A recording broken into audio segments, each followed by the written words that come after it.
Like many of you, I'm one of the lucky people. I was born to a family where education was pervasive. I'm a third-generation PhD, a daughter of two academics.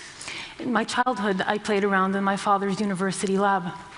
So it was taken for granted that I attend some of the best universities, which in turn opened the door to a world of opportunity. Unfortunately, most of the people in the world are not so lucky.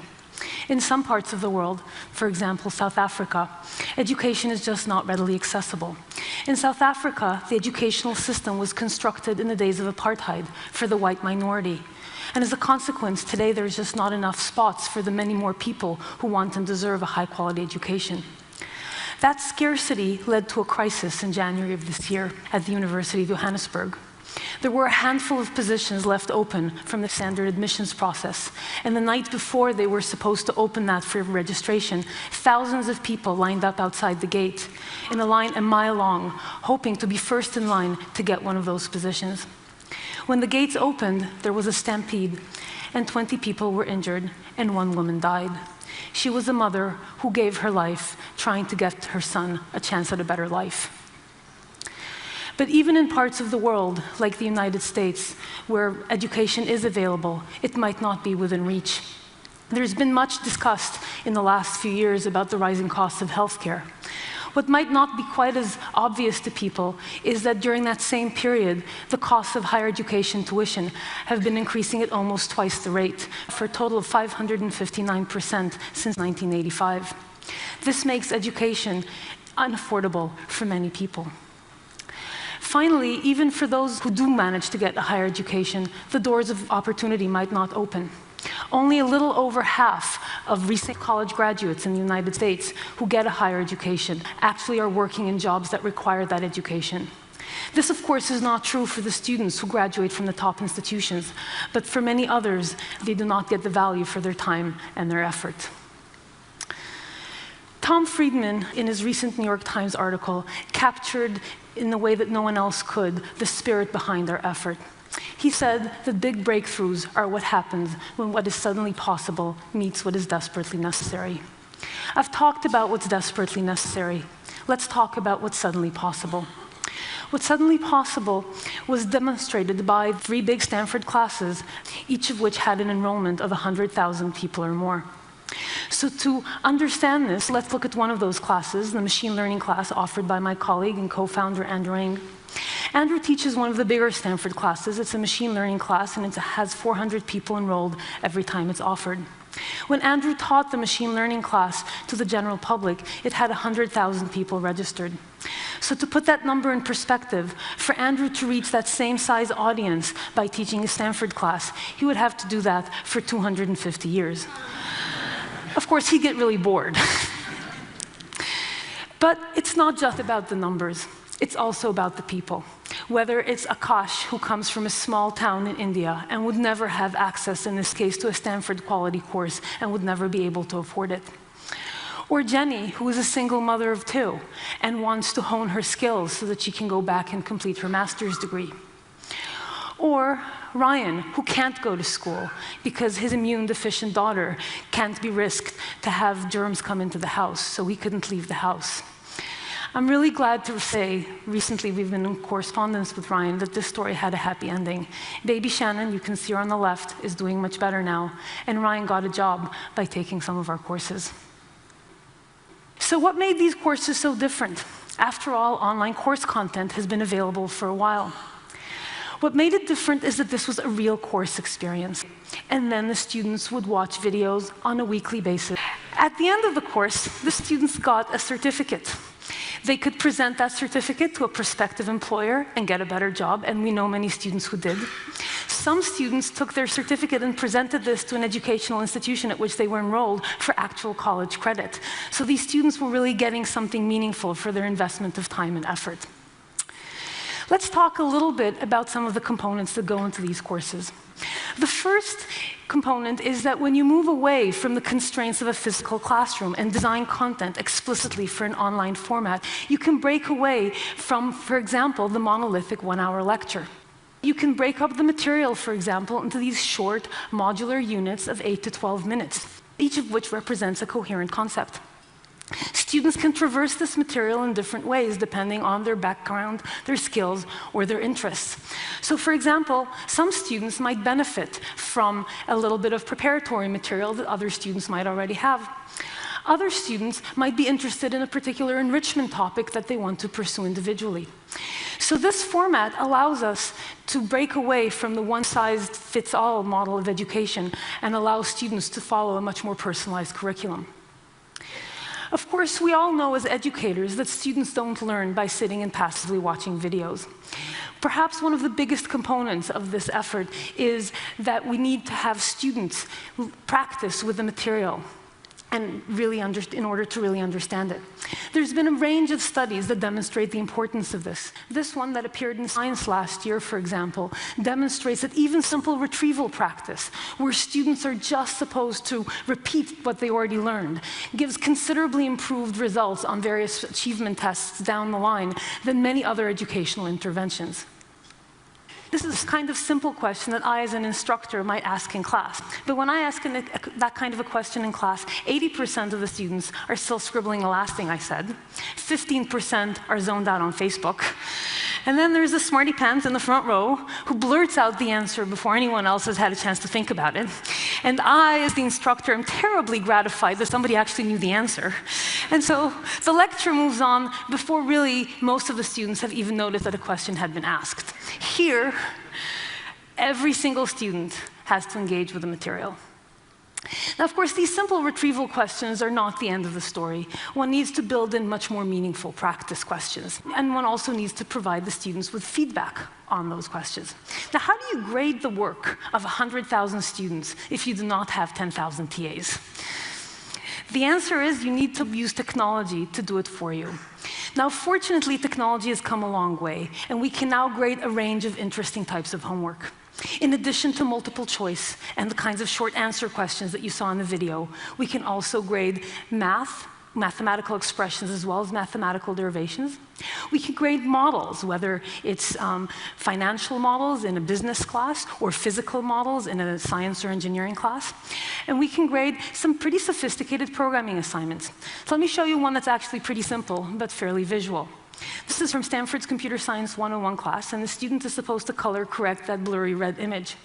They're typing their program into the browser, and you can see they didn't get it quite right. Lady Liberty is still seasick. And so the student tries again, and now they got it right, and they're told that, and they can move on to the next assignment. This ability to interact actively with the material and be told when you're right or wrong is really essential to student learning. Now, of course, we cannot yet grade the range of work that one needs for all courses. Specifically, what's lacking is the kind of critical thinking work that is so essential in such disciplines as the humanities, the social sciences, business, and others. So we tried to convince, for example, some of our humanities faculty that multiple choice was not such a bad strategy. That didn't go over really well. So we had to come up with a different solution. And the solution we ended up using is peer grading. It turns out that previous studies show, like this one by Sadler and Good, that peer grading is a surprisingly effective strategy for providing reproducible grades. It was tried only in small classes, but there it showed, for example, that the student assigned grade on the y-axis are actually very well correlated with the teacher assigned grade on the x-axis. What's even more surprising is that self-grades, where the student grade their own work critically, so long as you incentivize them properly so they can't give themselves a perfect score, are actually even better correlated with the teacher grades. And so this is an effective strategy that can be used for grading at scale, and is also a useful learning strategy for the students because they actually learn from the experience. So we now have the largest peer grading pipeline ever devised, where tens of thousands of students are grading each other's work, and quite successfully, I have to say. But this is not just about students sitting alone in their living room working through problems. Around each one of our courses, a community of students had formed, a global community of people around a shared intellectual endeavor. What you see here is a self-generated map from students in our Princeton Sociology 101 course, where they have put themselves on a world map, and you can really see the global reach of this kind of effort. Students collaborated in these courses in a variety of different ways. First of all, there was a question and answer form, where students would pose questions and other students would answer those questions. And the really amazing thing is, because there were so many students, it means that even if a student posed the question at 3 o'clock in the morning, somewhere around the world, there would be somebody who was awake and working on the same problem. And so in many of our courses, the median response time for a question on the question and answer form was 22 minutes, which is not a level of service that I have ever offered to my Stanford students. And you can see from the student testimonials that students actually find that because of this large online community, they got to interact with each other in many ways that were deeper than they did in the context of a physical classroom. Students also self-assembled without any kind of intervention from us into small study groups. Some of these were physical study groups along geographical constraints and met on a weekly basis to work through problem sets. This is the San Francisco study group, but there were ones all over the world. Others were virtual study groups, sometimes along language lines or along cultural lines. And at the bottom left there, you see our multicultural universal study group, where people explicitly wanted to connect with people from other cultures. There's some tremendous opportunities to be had from this kind of framework. The first is that it has the potential of giving us a completely unprecedented look into understanding human learning, because the data that we can collect here is unique. You can collect every click, every homework submission, every forum post from tens of thousands of students. So you can turn the study of human learning from the hypothesis-driven mode to the data-driven mode, a transformation that, for example, has revolutionized biology. You can use these data to understand fundamental questions, like what are good learning strategies that are effective versus ones that are not.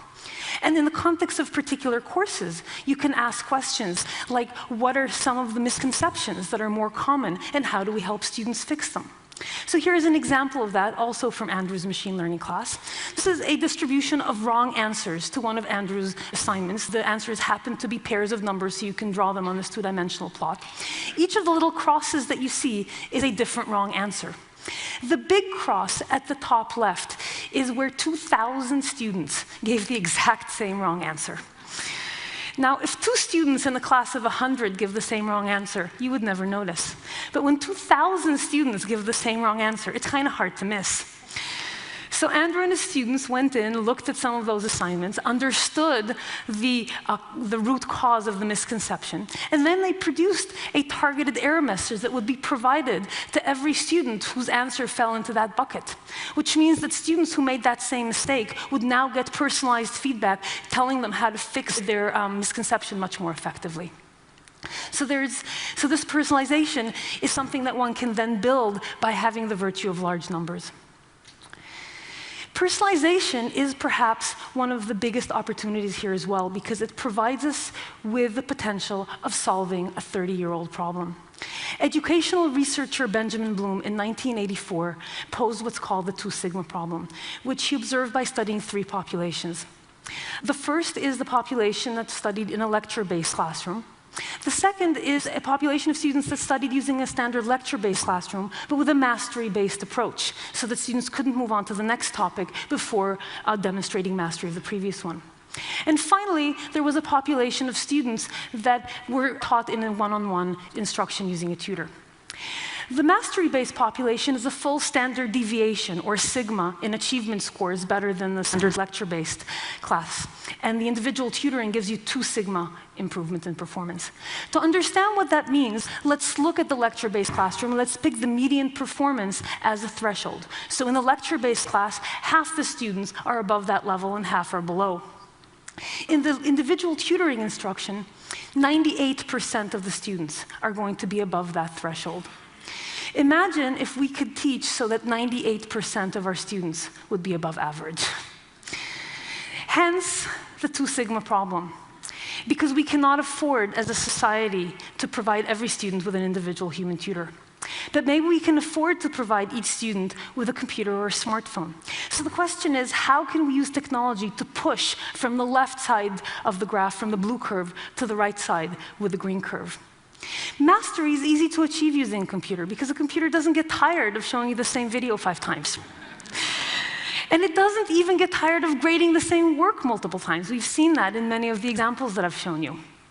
And even personalization is something that we're starting to see the beginnings of, whether it's via the personalized trajectory through the curriculum or some of the personalized feedback that we've shown you. So the goal here is to try and push and see how far we can get towards the green curve. So if this is so great, are universities now obsolete? Well, Mark Twain certainly thought so. He said that college is a place where a professor's lecture notes go straight to a student's lecture notes without passing through the brains of either. I beg to differ with Mark Twain, though. I think what he was complaining about is not universities, but rather the lecture-based format that so many universities spend so much time on. So let's go back even further to Plutarch, who said that the mind is not a vessel that needs filling, but wood that needs igniting. And maybe we should spend less time at universities filling our students' minds with content by lecturing at them, and more time igniting their creativity, their imagination, and their problem-solving skills by actually talking with them. So how do we do that? We do that by doing active learning in the classroom. So there's been many studies, including this one, that show that if you use active learning, interacting with your students in the classroom, performance improves on every single metric, on attendance, on engagement, and on learning as measured by a standardized test. You can see, for example, that the achievement score almost doubles in this particular experiment. So maybe this is how we should spend our time at universities. So to summarize, if we could offer a top-quality education to everyone around the world for free, what would that do? 3 things. First, it would establish education as a fundamental human right, where anyone around the world with the ability and the motivation could get the skills that they need to make a better life for themselves, their families, and their communities. Second, it would enable lifelong learning. It's a shame that for so many people, learning stops when we finish high school or when we finish college. By having this amazing content be available, we would be able to learn something new every time we wanted, whether it's just to expand our minds or to change our lives. And finally, this would enable a wave of innovation, because amazing talent can be found anywhere. Maybe the next Albert Einstein or the next Steve Jobs is living somewhere in a remote village in Africa. And if we could offer that person an education, they would be able to come up with the next big idea and make the world a better place for all of us. Thank you very much.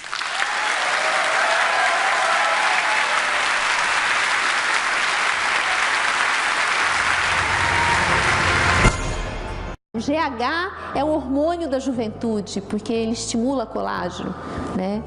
E vários outros médicos falando que o GH vai deixar o cara forte, vai deixar o cara grande. A gente sabe que isso não é verdade. GH não deixa ninguém forte, GH não deixa ninguém grande. Aí você fica 20 anos sem agachar abaixo de 90 graus. Aí você vai querer, do nada, começar a fazer um Tabata. Vamos falar sobre o Tabata mais pra frente, mas é um treinamento de alta intensidade intervalado. E vai querer fazer um Tabata com amplitude total. É lógico que você vai inflamar o joelho. Lógico. A pergunta que eu tenho para você é: quais dessas profissões precisa de faculdade? Só tem uma, né, meu querido? A sua. A sua. Então, se você tá lá na linha do massagista de modelos, nem perde tempo com faculdade. Se é estagiário, sai dessa faculdade, vai trabalhar como balconista, como zelador, não discriminando a profissão. Você vai ganhar até mais, porque tem muita gente estragando a nossa profissão. E aí você fica lá 4 anos estudando, investe 50 pau, e aí você vai calcular o ROI, o retorno sobre investimento. Já voltou esses 50 mil. Com R$2.500 vai voltar quanto? Alavanca pélvica, alavanca escapular e a alavanca da coluna. Se você tem o controle das alavancas, você tem o controle da luta, meu querido. As 3 subunidades, cálcio intracelular, ativa a subunidade alfa e a proteína LKB1. Depressão de glicogênio ativa a subunidade beta e aumento do AMP ativa a subunidade gama. Em outras palavras, quando eu tenho treinamento de contra-resistência, mesmo se eu não estiver correndo, eu tenho ativação da MPK? É claro que eu tenho. Durante o treinamento de contra-resistência, eu vou ter uma depressão de glicogênio, eu vou ter um aumento da expressão de cálcio intracelular e eu também vou ter um aumento do AMP, porque se eu tiver em treinamento de contra-resistência de alta intensidade, todos esses eventos vão estar acontecendo na célula. Eu tenho aqui um lado mais estável e o outro menos estável, aí o meu músculo vai fazer com que o menos estável se movimente em direção ao mais estável. Se ele mantém a curvatura fisiológica da coluna, se ele faz esse agachamento com ela mais flexionada, enrolando a coluna, flexionando, ou o quadril entrando, essa retroversão do quadril, essa báscula do quadril quando faz o movimento, mostra ou falta de fortalecimento na musculatura lombar ou encurtamento dessa musculatura que está puxando o quadril para dentro. Os treinos que geram hipertrofia, esses treinos tensionais de musculação, você gera microlesões ali no teu tecido muscular que vão durar dias. Dura ali, 24, 48 horas. Ou seja, aquele momento logo pós-treino é um momento muito supervalorizado pela indústria, né? Principalmente a indústria de suplemento. Então tomem cuidado, por quê? Porque você precisa de proteína o tempo inteiro. Então, quando a gente olhar para dentro do jogo, ações dos membros inferiores, elas estão muito mais predominantes, até porque o implemento, a bola, é manipulada com os pés. Até porque, para a mudança de direção, para os sprints que eu tenho que realizar no jogo, ou para me posicionar do jogo, eu tenho que estar usando o meu sistema locomotor o tempo todo. Então, pensando nisso, eu tenho que trazer especificidade. O Uddiyana Bandha, o Tamaso Uddiyana Bandha e o Rajasa Uddiyana Bandha são exercícios prévios para uma outra técnica que é o Nauli. E o Nauli é o preparatório para uma outra técnica mais avançada que chama Pradyoli. O resultado desses indivíduos serão diferentes dentro de um esporte coletivo. Lógico que terão fatores como inteligência de jogo, situações, porém, o fator VO2 vai influenciar bastante. Sabendo que cada indivíduo é diferente, que você vai ter uma atuação única perante a vida desse indivíduo, que você vai ter uma grande influência, você tem que saber e você tem que entender bem da prescrição do treino. Você tem que estar bem ciente de tudo aquilo que você está fazendo com o seu aluno. Cérebro masculino é o que vocês estão vendo aí em cima. Tá vendo? Ele processa interhemisfericamente, né? Dentro de um hemisfério, front to back, assim, de frente para trás, de frente para trás, de frente para trás. Esse é o processamento cerebral masculino. O feminino é entre os hemisférios. Por isso ela é multitarefa. Essa forma de processamento gera as diferenças. O homem, por exemplo, ele consegue ficar muito tempo profundamente vendo uma coisa. Ele fica jogando videogame horas. E por que você não, personal, também utilizar dessas redes maravilhosas aí, que são as redes sociais, para divulgar o seu trabalho e ter muito sucesso na sua carreira profissional e se tornar um personal trainer de resultado? Falsos medos, falsos perigos que tem água nos olhos, a maneira correta como jogar água nos olhos, os problemas com as vias respiratórias, como evitar, como ensinar a criança a passar daquele bloqueio involuntário que existe até 6 meses, para o bloqueio voluntário a partir desse momento, as formas como facilitar esse modo que já é um modo de aprender a respiração utilizado nos nados, que ela vai aprender mais para frente.